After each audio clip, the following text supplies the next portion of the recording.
네, 오늘은 여순 사건, 1948년도 10월 19일에 있었던 여순 사건에 대해서 쭉 이야기를 한번 해보겠습니다.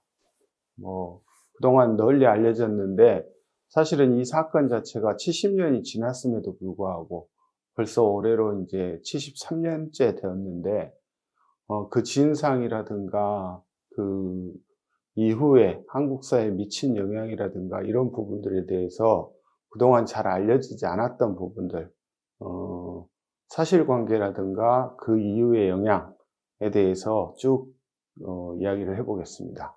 이 사건과 관련되어서 너무 유명한 사진들인데, 하나는 이제 그 당시에 현장에 투입되었던 이경모라는 사진 작가, 처음에는 이제 그 당시에는 동광신문 기자, 호남신문 기자이셨고, 현장에서 원래 광양 출신 사진 작가이셨는데 현장에서 이렇게 찍었습니다.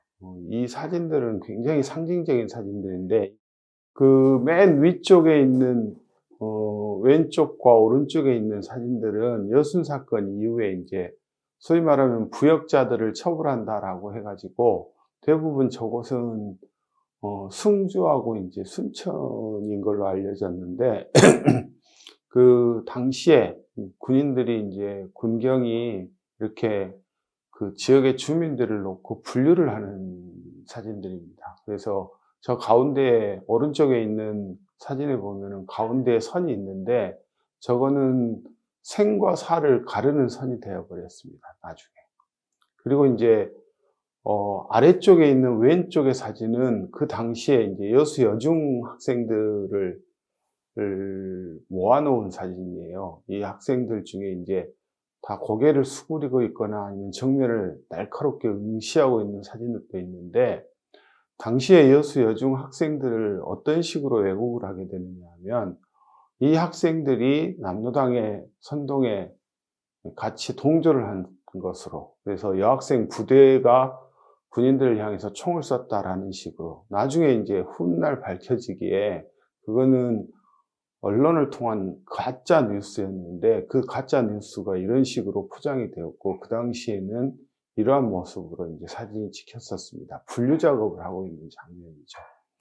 오른쪽에 있는 사진은 여수 이제 시가지를 점령해 들어가고 있는 정부군, 이제 토벌군인데, 사진에 보면은 사진 속에, 저 사진이 중요한 것은 사진 속에 이 군인들이 정부군이다라는 것을 보여주는 그 상징적인 게 무엇이냐면 헬멧을 두르고 있는 하얀 띠예요. 그러니까 이때부터 정부군하고 반군하고 나누는 하얀 띠가 이 헬멧에 둘러져 있었는데, 이때 처음 시작이 됐죠. 여순 사건 진압을 하면서 토벌을 하면서 토벌군이 저기에다 둘렀는데, 이게 끔찍한 것은 1980년 5월 27일 날 광주에 들어왔던 상무충정작전이라는 최후의 진압작전을 하면서 들어오는 당시의 계엄군들, 정부군이 시민군을 진압을 할 때에도 그 모습하고 똑같은 사진들이 보입니다. 영상에도 보면은 머리에 하얀 띠를 두르고 있는데, 그 출발점이 바로 이 이호순 사건입니다. 그래서 저 사진을 저기에다 놔뒀습니다. 저 사진은 이제 미국 라이프지라는 이 사진 잡지인데 거기에서 찍힌 사진입니다. 이제 보통 어떤 역사적 사건이 있을 때에는 일방적으로 어떤 한 측면만이 아니라 왜 그 사건이 일어나게 되었는가, 원인, 배경, 이게 무엇이었는가라는 부분들을 먼저 설명을 하고, 그리고 나서 그 전개 과정, 어떠한 전개 과정을 거쳤고 그 이후에 그것이 미친 영향이 무엇인가에 대해서 살펴보는 것이 하나의 역사적 사건을 올바르게 보고 인식하고 이해하는 데 중요한 것이 되는데, 여순 사건은 전부 다 생략되어 버리고 그냥 단순하게 남로당의 선동에 의해서 벌어진 사건이었다라는 식으로 단순하게 설명이 되어 버리고 왜곡되어지고, 그러다 보니까 73년이 지났음에도 불구하고 그 진상이 제대로 밝혀지지가 않고 있습니다. 그러니까 역사적 사건 자체는 흔히 말하는 인과관계에 의해서 설명이 되어져야 되는데, 인과관계가 전부 다 생략되어 버린 속에서 나오는 평가, 일방적인 평가에 의해서 그동안 이해가 되어지고 결국은 반란이라는 것으로만 설명되어지는 그런 왜곡된 현상들이 나타나고 있습니다.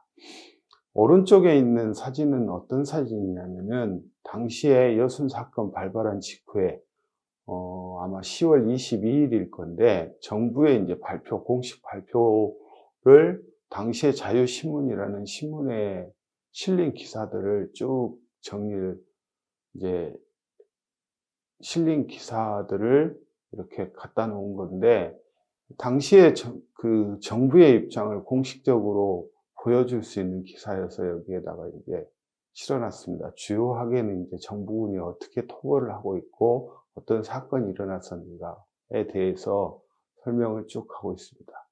일단 이 사건의 배경, 왜 이 사건이 일어났는가에 대해서 먼저 이해가 되어야 될 것 같아요. 당시에 무엇보다도 가장 컸던 것은 이제 지금은 한국화약의 창고처럼 공장으로 쓰이고 있는데, 그 당시에는 여수 신월리에 있는 곳은 육군 제14연대 그 부대 주둔지가 그곳에 있었습니다. 병영이 있었는데, 그 병영에서 원래 이제 그 14연대 대대가 파견되기로, 어디로 파견이 되었느냐면, 그해 이제 정부가 수립되기 전부터 있었던 제주 4.3 사건을 토벌하기 위한 토벌군으로 편성이 되었고, 여수에서 곧바로 이제 제주도로 가기 위한 그러한 군대로 편성이 되고 있었습니다. 그리고 파병을 앞두고 있었는데, 당시에 이제 지창수를 비롯한 남로당 병사들이 선동을 합니다. 제주도 파병에 대해서 반대를 한다. 우리는 제주도, 이 뒤에 보면 나오는데 여러 가지 이야기들이 있었는데, 우리는 동족 상잔의 제주도 출동에 반대한다라고 하면서 선동을 시작을 하게 됩니다.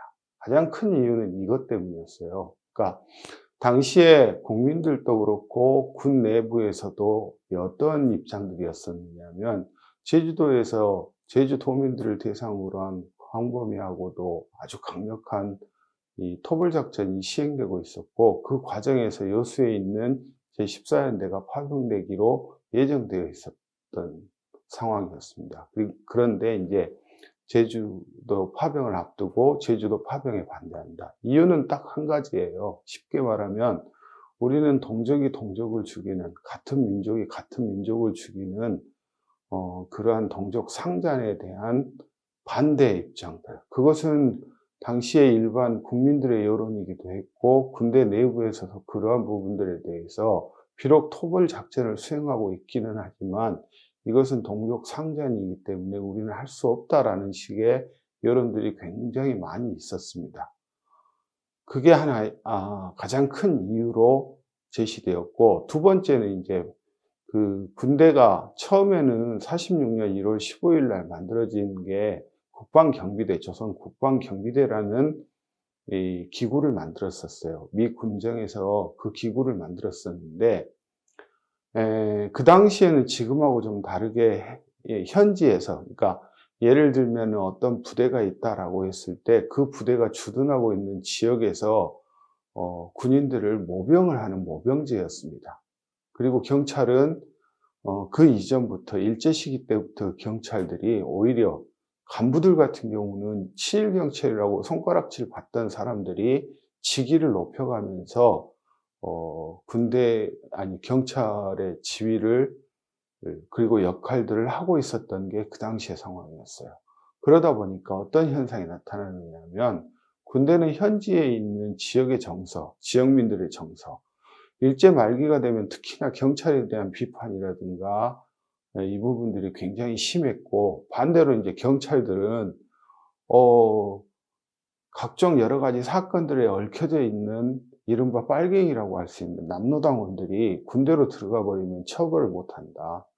이래 해서 서로 간에 이제 굉장히 많이 비난을 하게 됩니다. 예를 들면은 경찰이 군대를 바라볼 때에는 군대는 빨갱이가 피신한 곳이다. 수배를 받던 빨갱이들이 피신한, 남노당원들이 피신한 피신자다.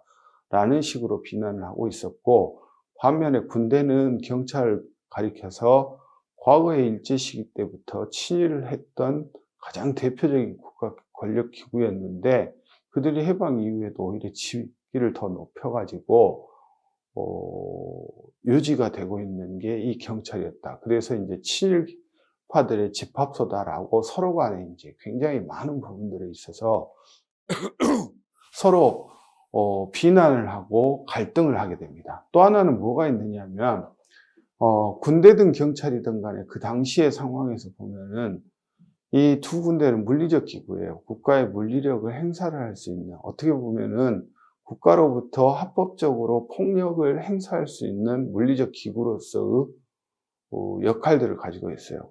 그러다 보니까 그 권한을 놓고, 이제 예를 들면은 치안권이라고 하는데, 이 치안권을 둘러싸고 양측이 서로 갈등을 하게 됩니다. 그러다 보니까 군인들이 휴가를 나가게 되면 경찰하고 괜히 시비가 붙는 경우가 있어요. 심지어는 어떤 경우가 있었느냐면, 여순 사건이 일어나기 거의 1년 전에 47년도에 영암, 거기는 이제 광주에서 휴가를 나간 사병이었는데, 고향이 이제 영암이다 보니까 영암에서 영암 신북에서 이제 그런 일이 벌어졌는데, 휴가 나갔던 병사가 경찰하고 티격태격 하다가 이제 차를 기다리다가 티격태격 하면서 처음에는 주먹 다짐을 하다가 나중에는 어떤 경우가 생기느냐면, 광주에 있는 사연대가 영암 경찰서를 습격해서 총격전이 벌어집니다. 그래서 사람이 죽어요. 군인들이 3명인가가 죽고, 그걸로 이제 처벌도 받고, 뭐 이렇게 되는 총격전까지 벌일 정도고, 군대 내에서 좀 웃긴 이야기인데, 군인들한테 대한민국 군대에 태권도가 처음 보급된 것도, 휴가를 나간 사병들이 맞으면 안 된다, 경찰에게 맞으면 안 된다라고 해가지고, 채용이라고 나중에는 이제, 월북을 하죠. 월북을 하는데, 그 양반이 사연대 연대장을 하고 있을 때 자기 부하들 맞지 않게 하려고 태권도를 보급시킵니다. 그 정도로 굉장히 이 군경 간의 갈등이 심했어요. 그리고 여순 사건이 일어나기 한 달 전에 구례에서도 마찬가지, 휴가 나가가지고 이발소에 있는데, 그 이발소에 있는 사병을 구례경찰서 수사과장이 술 취해가지고, 대낮에 술 취해서 그걸 말리던 군인들하고 또 티격태격하게 되는 그런, 그 정도로 심각하게 군경 간의 갈등이 있었던 게 한 가지 또 배경이 됩니다. 또 하나는 뭐가 있느냐면, 이제 제주도에서 아까 그 이야기를 했던 것처럼 동족 상잔에 반대를 하고 있는데, 제주도에 이제 신임 연대장으로 11연대장으로 부임을 했던 박진경이라는 중령이 토벌 작전을 미 군정이 시키는 대로 엄청나게 하게 됩니다. 그러다가 대령이 됐어요. 당시에는 대한민국의 군대의 대령이 최고 계급일 정도로 엄청나게 승진도 빨랐고 미군이 애지중지하던 장교였었는데, 이 박진경이라는 대령이 진급을 했음에도 불구하고 진급 축하 행사를 못하다가 6월 17일 밤에 진급 축하연을 하고 자기 숙소에서 자던 중에 새벽에 부하들에 의해서 암살당하게 됩니다. 자기 관사에서. 그러자 그때부터는 부대 내에 있는 남로당원들, 군에 있는 남로당원들을 속아내는 이른바 숙군이라는 작업을, 영어로 말하면 레드포즈라고 하는데, 남로당 계열에 대해서 광범위한 숙군 작업을 하게 됩니다. 그러다 보니까 14연대에 있는 남로당원들도 이제 갈림길에 섭니다. 여기서 무언가를 해야 되는가, 아니면은 가만히 앉아 있다가 잡혀가야 되는가라는 부분들. 그러한 여러 가지 요소들이 복합적으로 작용을 하게 되면서 결과적으로 10월 19일 날 새벽에 이제 지창수의 선동에 의해서 14연대 병사들이 봉기를 하게 됩니다. 한 2,500명 정도 있는데 부대원들 거의 대부분이 순식간에 한 40여 명의 선동에 합류를 하게 돼요. 자연 발생적이 되게 되는 거죠. 여러 가지 이유들이 중첩되다 보니까 자연 발생적으로 봉기에 참여하게 됩니다. 그러자 이제 정부에서 대응을 어떻게 하느냐. 처음에는 당시의 대통령이었던 이승만 대통령의 정치적 라이벌이 일제시기 때는 뭐 협력 관계였다라고 하지만 어느새 라이벌이 됐습니다. 그러니까 이승만 대통령은 대한민국 정부만 해야 된다고 백범 김구의 입장은 무엇이었냐면 남북이 분단되어서는 안 된다, 통일운동을 하고 있는 찰나였기 때문에 이 상황에서 어떤 경우가 나타나느냐면 김구하고 우익과 좌익이 한꺼번에 모의를 해가지고 이 사건을 일으켰다, 반란을 일으켰다라고 정부에서는 발표를 처음에는 해요. 근데 백범 김구가 정치적으로 굉장히 중요한 인물이기도 하고 자신은 여기와 관련되지도 않았고 동족 상잔에 반대한다라고 아주 강경하게 대응을 하니까 김구와 우익 세력은 빠지고 이제 남로당이 주도한 것으로 바뀌게 됩니다.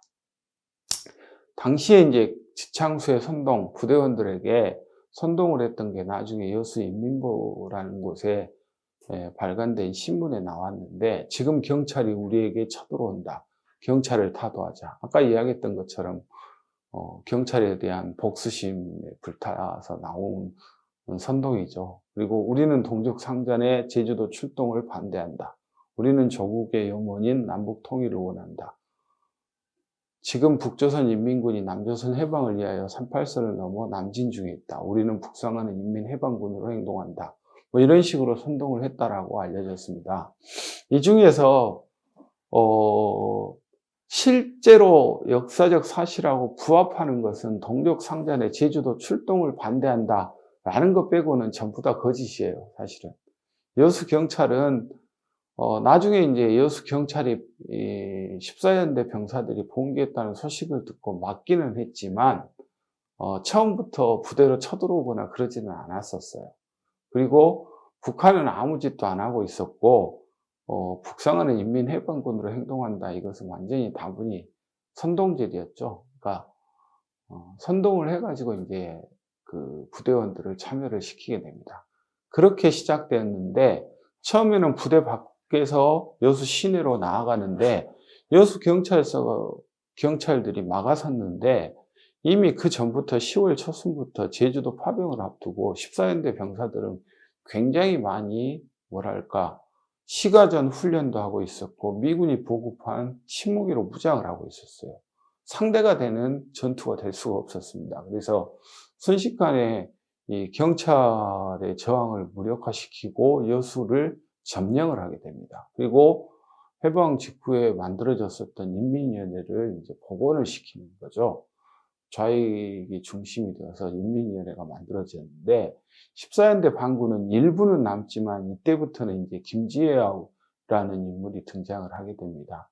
육군사관학교가 지금으로 치면은 육군사관학교고 당시면은 조선경비사관학교였는데 3기 출신 장교였습니다.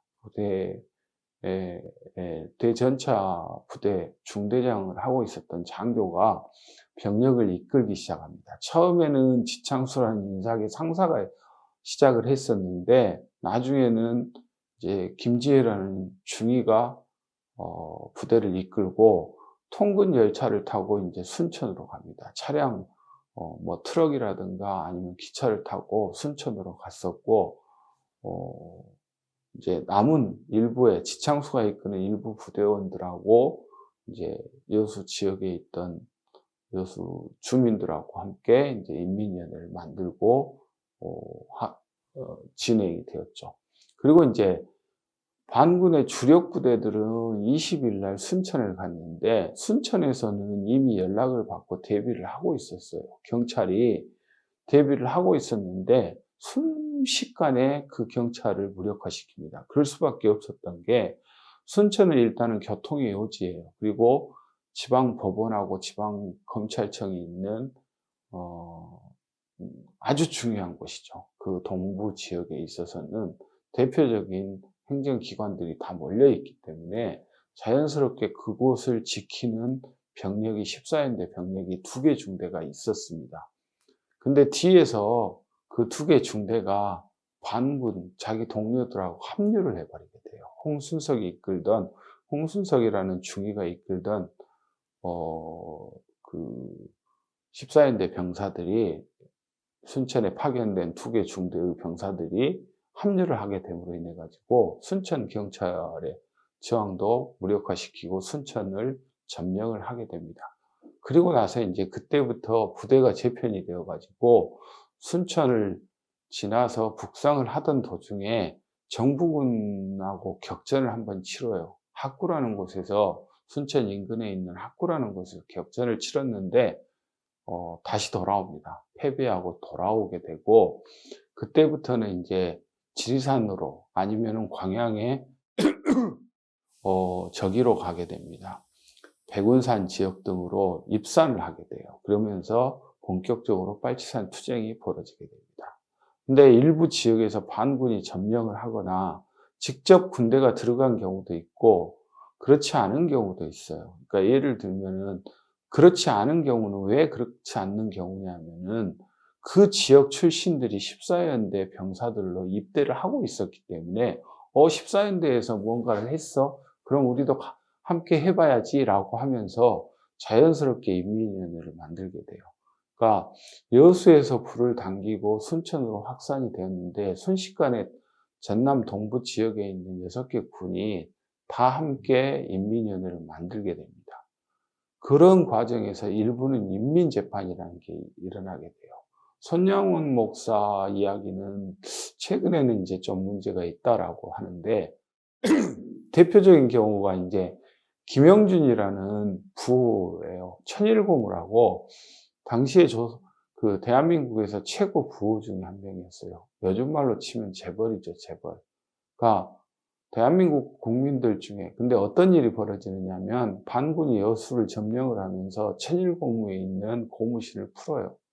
그리고 김영준을 인품이, 원래 이 양반은 집안 자체가 가난했었는데 자수성가를 했고 일본인이 해방된 다음에 재산을 넘겨줘 가지고 자신이 합리적 경영을 해가면서 부를 축적했는데 부자라는 이유로 처형당하는 경우가 됩니다. 그리고 이제 태백산맥이라고 조정래 선생님의 유명한 10권짜리 소설이 있는데, 여순 사건 이후에 벌교 지방에서 있었던 일인 거죠. 그렇게 되면서 어쨌든 간에 정부의 토벌이 강력해지자 처음에 봉기를 일으켰던 14연대 병사들은 지리산이나 인근 광양의 백운산이나 이쪽 지역으로 입산을 해서 빨치산 투쟁을 시작을 하게 되는 게 이제 이 이후의 상황입니다. 정부는 즉각적으로 대비를 하게 돼요. 반군 토벌 전투사령부를 광주에 있는 송정리 비행장에 설치를 해요. 사령관은 누구냐 하면 당시에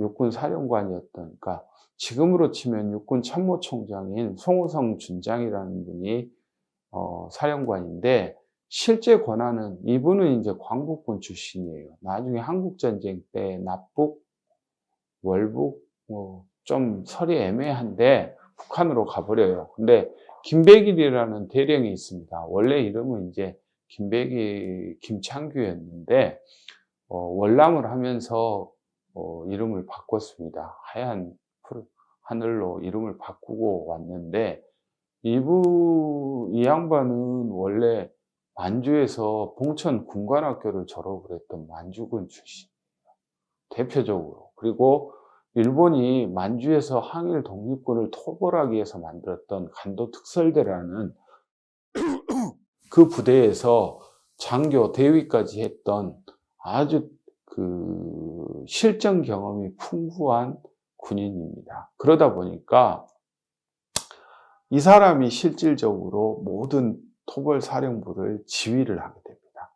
물론 송호성 준장도 10월 25일인가에 여수에 들어오다가 고막이 터지는 사고가 나가지고 이제 빠지는데, 그 이후의 모든 상황들은, 그러니까 여순 사건을 토벌하는 데 있어서 가장 결정적인 역할을 했던 사람은 바로 김백일이라는 인물이에요. 만주군에서 항일 독립군을 토벌하던 만주군 출신이 이제는 이호순 사건 때 빨치산을 토벌하는 사령관으로서 역할을 하게 됩니다. 당시의 정부나 또는 미군은 이제 철수를 하고 주한미 군사고문단이라는 걸 남겨놓았어요. 그리고 아직 남아있는 미군 부대가 몇몇 조그만한 부대들이 있었는데 그 당시에 동원할 수 있는 대전 이남에 있는 거의 모든 육군 부대는 다 동원을 합니다. 총 10개 대대. 그러니까 한 개 대대가 1000명이다라고 하면 10,000명 정도 돼요. 에게라고 생각할 수 있겠지만 그게 아니죠. 3개 대대 정도밖에 안 되는 게 일개연대였는데 14연대가 일개연대 그 정도를 토벌하기 위해서 10개 대대. 또 하나는 공군이 아직은 없었습니다. 대한민국 공군은 이제 49년도 5월 달인가 아마 만들어지는데, 근데 미군은 경비행기를, 그러니까 잠자리 비행기라고 하는데 프로펠러를 이렇게 직접 돌려가지고 하는 비행기를 현지에 파견합니다. 정찰 임무도 하지만 또 하나는 폭격도 해요. 폭격도 가능해요. 지금과 같이 버튼 하나만 누르는 것은 아니고 사람이 직접 포탄을 떨어뜨리는 그런 역할도 하고 선전물도 만들고, 그 다음에 여수 해안가나 아니면 고흥까지 해군 함정을 동원을 해가지고 해안선을 봉쇄를 해버립니다. 그러니까 기본적으로는 여수 지역, 여수하고 순천 지역을 중심으로 해가지고 사방을 포위해 가면서 군대를 동원을 해가지고 압박을 합니다. 그렇기 때문에 이제 결과적으로는 입산한 반군을 빼고 나머지는 10월 25일에 순천, 고성, 벌교, 광양, 곡성은 이미 그 전에 저기했던 것이고, 그렇게 해가지고 10월 27일 날 되면, 원래는 그 전에 들어올 수 있었는데 반군의 저항이 한번 정부군이 들어오다가 박살이 납니다. 그리고 해안선에서 해군 함정을 타고 부산에서 들어오던 김정은이라는 인물이 있는데 육지에다 대고 그냥 무조건 쏴버린 거예요. 그래가지고 어떤 경우가 생기느냐면 26일인가에 이미 이제 여수에 들어와 있는 그 정부군을 향해서 거기에 누가 있는지도 모르고 그냥 박격포라는 게 지금과 같이 레이더로 쭉 저기하고 인공지능이 활용되고 그런 게 아니라 사람이 하다 보니까 어디에 떨어질지 모르는데 실제로 여수 안에 들어와 있던 정부군 병사들이 그 포탄에 맞아가지고 죽어요. 그래서 3연대인가? 3연대 연대장인가 대대장이 김정은 죽여버리겠다고까지 할 정도로 무작위적으로 하고, 그러다 보니까 나중에는 여수에서 불이 납니다. 여수 시장이 불나버려요. 그러니까 어찌되었든 10월 27일이 되면 정부군이 이제 여수를 완전히 탈환을 하고 장악을 하게 됩니다. 문제는 그 다음입니다. 하나는 이제 입산한 사람들은 빨치산들 토벌하는 작전은 계속해서 다음에도 계속 이어지는데, 문제는 여순 사건 이후의 문제가 더 심각해집니다. 네, 여순 사건 이제 배경하고 그 전에 있었던 전개 과정을 봤는데, 여순 사건은 배경과 전개 과정도 중요하지만 그 이후, 사건 이후에 어떤 일이 벌어졌는가가 더 중요한 것 같습니다. 오른쪽에 있는 사진은 무엇이냐면 백순례라고, 여기 그 하얀 저고리에 검정 치마를 입고 있는 사람이 백순례라는 사람입니다. 저 집안은 사실은 아들이 3명이 있었는데 2명은 죽습니다. 전쟁 통에 2차 세계대전 때도 죽고 한국전쟁 때도 죽고, 그리고 마지막 막내 아들이 죽어야 되는데 막내 오빠가 죽어버리면 집안의 대가 끊긴다라고 해가지고 구례에서 이제 실제로 있었던 일인데, 그래서 오빠를 대신해서 막내 여동생이었던 백순례라는 그 처자가 끌려가요. 그러면서 끌려가면서 불렀던 노래가 산동애가라는 아주 유명한 곡이에요. 그러니까 그 노래에 담긴 사연이, 결국은 막내 오빠는 살아남게 되었고 오빠를 대신해서 죽게 되는데, 그만큼 여순 사건 이후에 대부분의 사람들이, 수많은 사람들이 죽게 되죠. 근데 거기에 이제 주역으로 등장한 사람이 누구냐면 학살의 주범이 된 사람이 김정은이라는 사람이에요. 그러니까 나머지 부대들은 대부분은 광양이라든지 아니면 지리산에 있는, 지리산하고 백운산으로 입산을 한 그 빨치산들을 쫓아서 갔다라고 한다면 김종훈은 여수에 주둔하면서 이른바 부역자를 처벌하는 이 과정을 주도를 하게 됩니다. 스스로가 백두산의 태극기를 휘날리겠다라고 하면서 백두산 호랑이라고 해가지고 나중에는 그 어떤 영화, 독립영화 감독이 백두산 호랑이를 찾아서라는 아주 유명한 독립영화를 만들었는데, 사실은 이제 친인척 관계에 있죠. 처음에는 집안의 어른이었기 때문에 김정은을 띄우려는 독립영화를 만들었는데, 쫓아가다 보니까 학살의 주범이다라는 것이 더 부각이 될 수밖에 없었죠. 어쨌든 김종훈이라는 사람은 굉장히 여수에서 악명 높았던 사람입니다. 여순 사건 때 수많은 사람들을 총으로 쏴서 죽이고, 심지어는 일본도로 목을 베가지고 그걸 선물이라고 다른 장교에게 주기도 하는 그런 악랄한 행위를 했던 사람이었어요. 근데 이때 민간인들을 학살한 것에 대한 책임을 물었다면, 그 이후에 한국전쟁기에 경남 거창 신원면에서 11사단 부대가 들어가가지고 신원면을 완전 쑥대밭으로 만들었어요.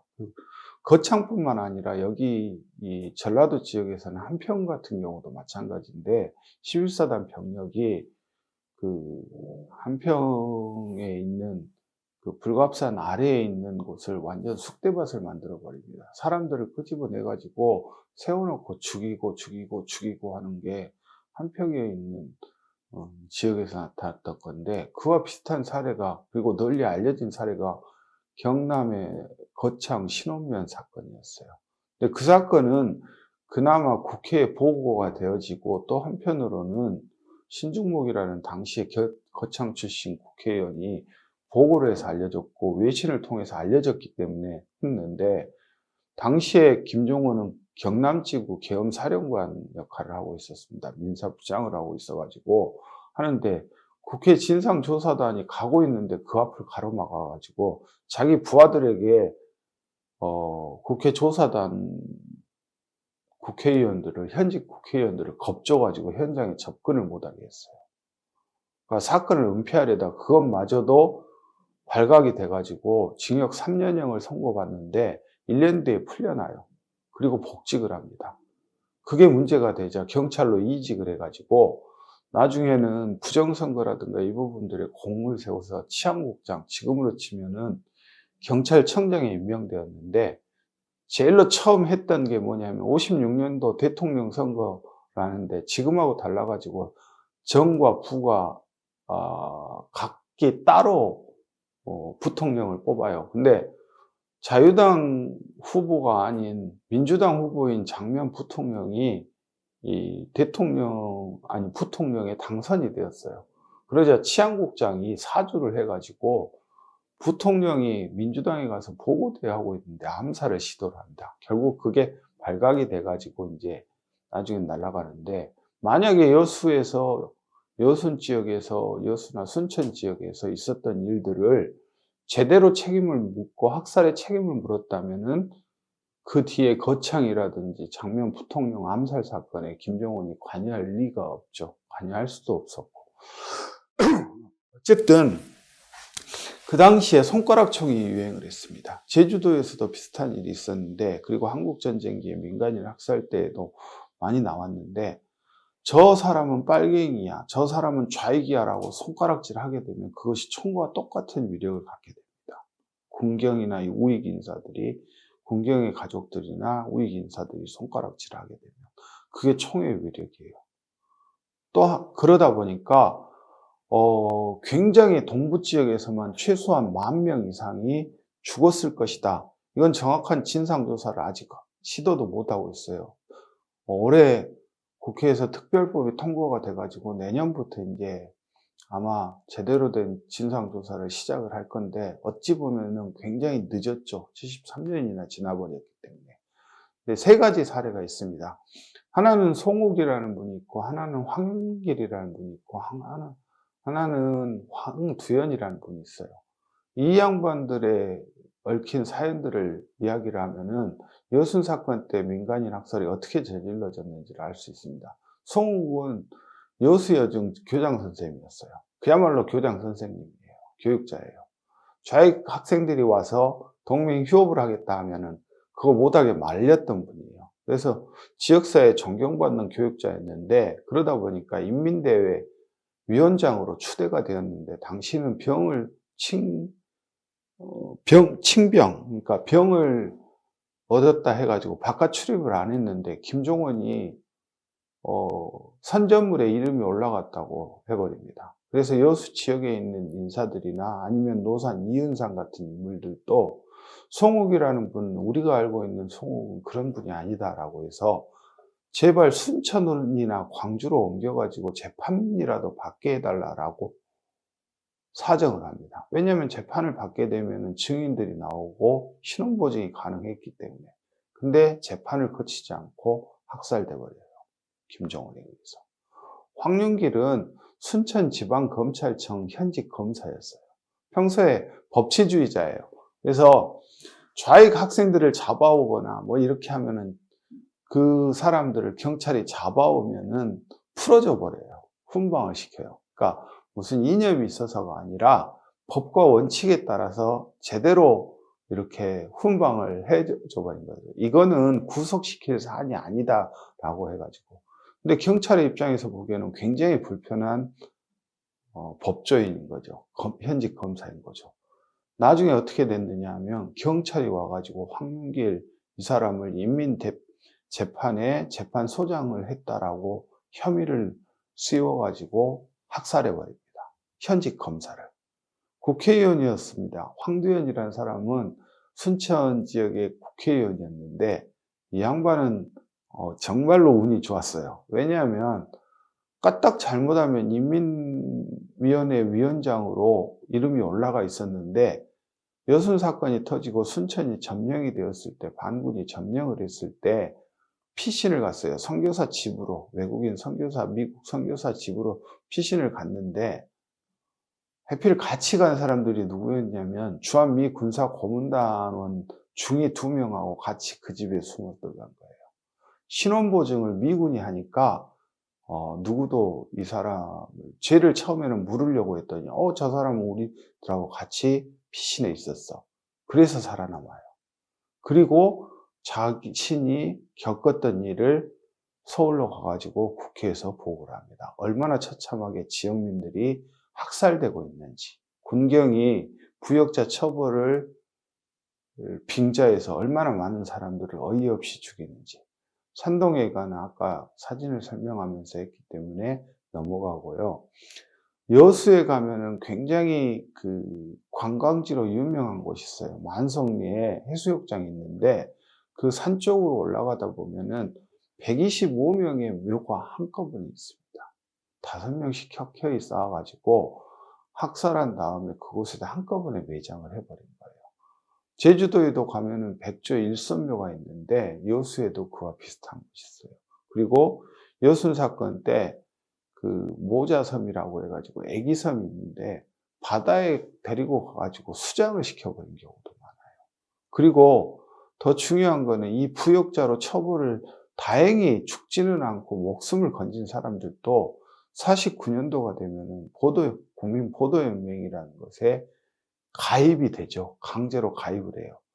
국민보도연맹은 잘 나온, 그걸 잘 설명해 주는 게 그 영화 태극기 휘날리며라는, 지금은 죽어버린 참 연기 잘하던 한국 여배우 중에 연기 잘하던 이은주라는 배우가 있었는데, 주인공 장동건의 약혼녀였어요. 근데 지역 할당제로 해가지고 보리쌀 준다고 가입을 시킵니다.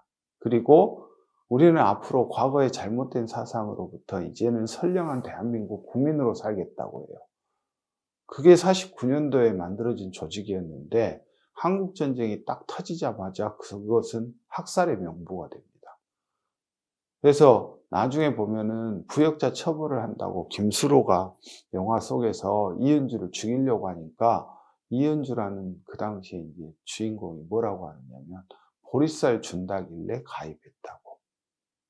그러니까 몇 년도, 1949년도 몇 월 며칠 국민보도연맹 가입이라고 했는데, 실제로 그와 같은 일들이 영화 속에 있었던 일이 아니라 여수 지역에서 또 다른, 그러니까 여기에서 학살의 사슬을 어떻게 보면 학살로부터 비껴갔던 분들조차도 나중에 되면 또 국민보도연맹에 가입되어지고 그것은 또 다른 학살의 저기가 되는 거죠. 시작이 되는 거죠. 대통령이 10월 24일 날 담화를 합니다. 담화를 발표를 해요. 공산주의자들은 지하에서 공작하여 전국을 혼란으로 빠뜨리고 있고 정부에서는 이러한 분자들을 단호하게 숙청을 하겠다. 법령 발표하겠으니 절대 복종해라. 이게 11월 14일자 대통령의 오전 담화예요. 오후에 저거 조선일보거든요. 11월 14일자 조선일보인데 뭐라고 나오냐면 국가보안법을 배격함이에요. 국가보안법을 배격함. 왜? 이거는 국민들의 사상을 머릿속을 뒤집어 놓겠다라는 법이고 자칫하다가는 국민들의 인권과 민주주의를 해칠 수 있다. 당시에 이걸 반대했던 국회 소장파들은 그러한 이유 때문이에요. 근데 그러한 이유 때문에 반대를 했는데 나중에 그 반대했던 소장파 의원들이 국가보안법에 의해서 처벌을 받습니다. 네, 이제 복종하라. 이게 이제 법적으로 된 게 바로 국가보안법입니다. 또 하나는 군이 민간 사회를 통제를 하게 됩니다. 계엄령이 선포가 되면 이제 최근에는 계엄령이 어떤 위력인지 잘 모르는데 이 전 정권에서 계엄 대위 문건을 만든 이유인데, 근데 여순 사건을 상상하면 뭐 어려울 것 같고 5.18 때를 상상하면 되고 계엄령이 어떤 위력이냐면 미얀마 사태를 보면 알 수가 있어요. 군부가 장악을 하고 국민들을 향해서 총을 발포할 수 있어요. 군이 삼권을 행정뿐만 아니라 입법부, 사법부까지 다 통제하는 게 계엄령이에요. 그리고 군법의 회부가 됩니다. 임진격살이라는 것은 일본이 만주에서 항일 독립군을 토벌할 때 현지에 있는 지휘관들이 그 자리에서 총살을 시킬 수 있는 권한이에요. 그걸 임진격살이라고 하는데 여순 사건 때 현지에 있는 하사관들조차도 학살할 수 있는 권한을 가졌어요. 그리고 그것에 의해서 여수, 순천, 구례, 광양,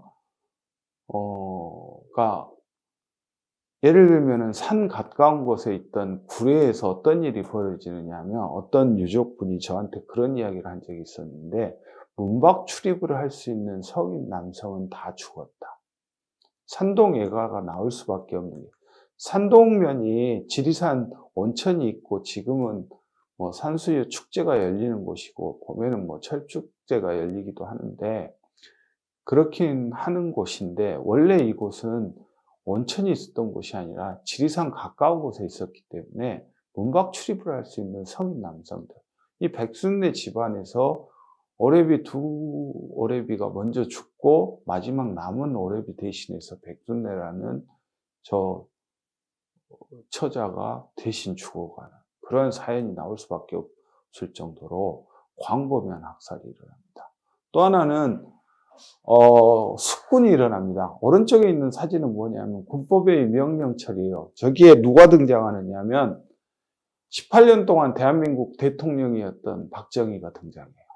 박정희가 징역 15년형을 받은 유일한 문서, 그거 확인이 되는 문서인데 당시에 박정희도 남로당원이었다고 체포돼가지고 고문도 받아요. 정기고문까지 받았다고 하더라고요.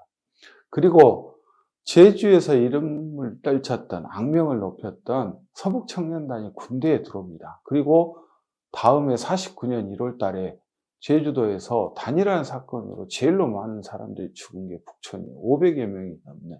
그게 바로 이제 현기영 선생님의 이 순위 삼춘의 배경이 되는 사건인데 이 북촌 사건을 일으킨 게 바로 이 서청대대라는. 그러니까 그 전에는 사적인 폭력, 청년회였다라고 한다면 이제는 군복을 입고 국가 공권력이 폭력을 행사하는 국가 폭력이 저질러지게 되는 거죠.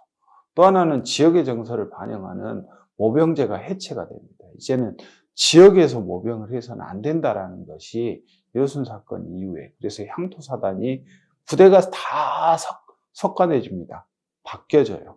사연대라든지 사자가 떼지는데 재편이 되면서 이쪽 지역에 있던 부대들이 다른 지역으로 옮겨가고 이렇게 돼요.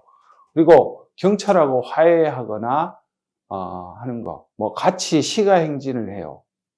8.15 광복절 행사나 뭐 이런 데 시가행진 같이 하고 의도적으로 국방부 장관하고 내무부 장관하고 토벌사령부를 같이 왔다 갔다 하고 방문도 하고 막 그렇게 돼요. 그건 나중에 가서 어떻게 되느냐? 친일 경찰들, 대표적인 데가 사찰과 형사들인데 헌병대로 들어옵니다. 그리고 군 사찰기구가 헌병대나 육군본부 정보국, 여기에 이제 오른쪽 사진에 있는 사람이 특무대장으로 유명한 김창룡이라는 인물인데 이때부터 본격적으로 자기의 이름을 널리 알립니다. 원래 유엔 결의안은 48년 12월 31일 날 미군 철수하기로 했는데 다음해 6월로 연기가 됩니다. 빨치산은 이때부터 형성이 됩니다. 그러다가 이제 한국전쟁기에 인천 상륙작전 이후에 입산하는 사람들이 나타나는데 그거는 이제 신빨치라고 해요. 전시체제가 됩니다. 학생들에게 군사훈련 시켜요. 그게 학도국단이에요. 그리고 청년단이 통합되고 국가폭력이 민간인 학살을 비롯한 수많은 국가폭력이 있었는데 그것에 대해서 책임을 묻지 않게 됩니다. 결국은 그게 그 이후의 역사에도 똑같이 반복되는 역사, 불행이 반복되어지게 되죠. 네, 감사합니다.